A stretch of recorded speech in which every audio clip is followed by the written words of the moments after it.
이시라 초등학교 앞을 지나 옆 길을 따라 올라갑니다. 이 길이 남산 노기신사로 가는 길입니다. 어린이의 상징인 밝은 노란색이 기분을 좋게 합니다.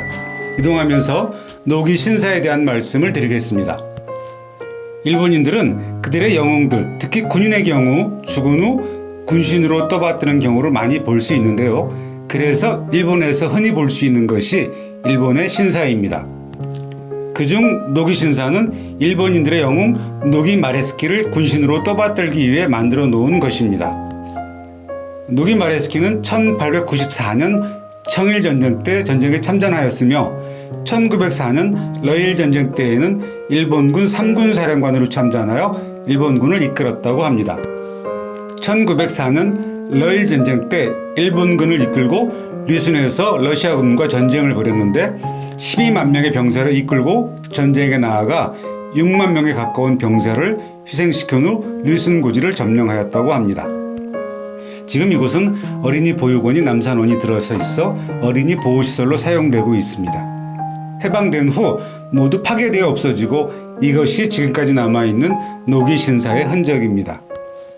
이것은 신사 참배를 하기 위해 들어가는 입구에서 손을 닦는 물통이었던 듯 합니다. 앞쪽에는 소화 9년, 즉 1934년에 세웠다는 글과 뒤쪽에는 세심이라는 글자가 새겨져 있습니다. 전쟁에서 승리는 하였으나 대규모 희생을 하였고 전쟁 배상금도 받지 못하여 일본 경제는 혼란에 빠지게 되었고 사회적인 동요가 일어나게 되었다고 합니다. 그래서 본국에 돌아갔을 때 그런 전쟁을 왜 했느냐라는 지탄과 무능하다는 비난을 받게 되었다고 합니다. 사실 청일전쟁 때 승리한 일본은 청나라로부터 2억 량의 전쟁 배상금을 받았는데 이때 받은 2억 량은 일본 국가 예산의 4배에 해당되는 규모였다고 합니다. 그래서 이때 받은 전쟁 배상금이 일본의 경제 발전과 군비 확충에 커다란 도움이 되었다고 합니다.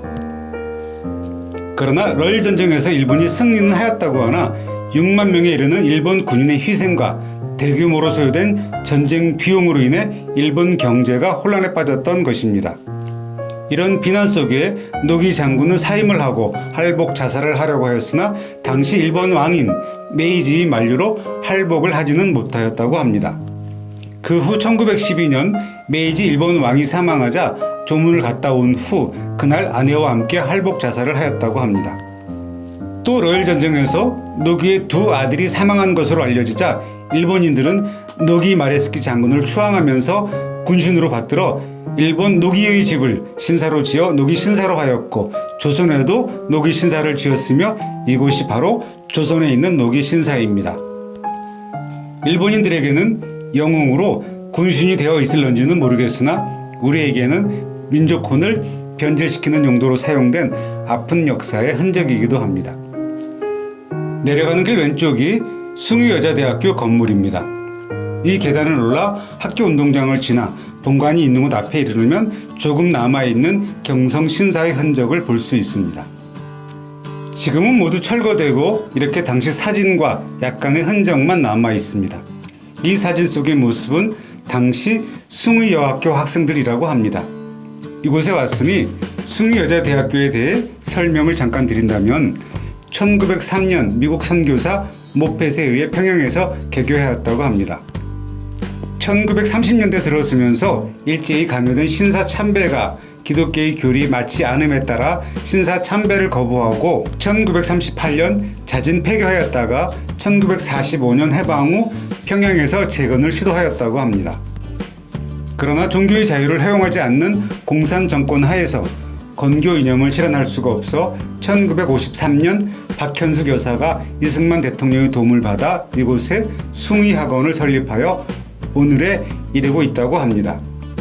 이 지역은 예전에 도성을 지키던 군사의 훈련을 하던 무예장이 있었던 곳이라 예장대라고 불렸으며 임진왜란 때 일본 군대가 머물렀던 곳이라여 외성대라고도 불렸다고 합니다. 1890년대 이후 이곳에 일본인들이 모여 살면서 이곳이 일본인 거류 지역이 되었습니다. 1898년 일본인들은 일본 이세신궁에 있는 신체 일부를 가지고 와서 이곳에 남산 대신궁을 만들었다고 합니다.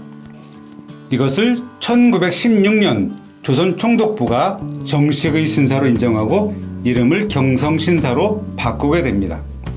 해방 후 경성신사가 철거된 자리에 일시적으로 단군 성조묘가 세워졌으나 6.25 전쟁 후 숭의여자대학교가 들어서게 됩니다.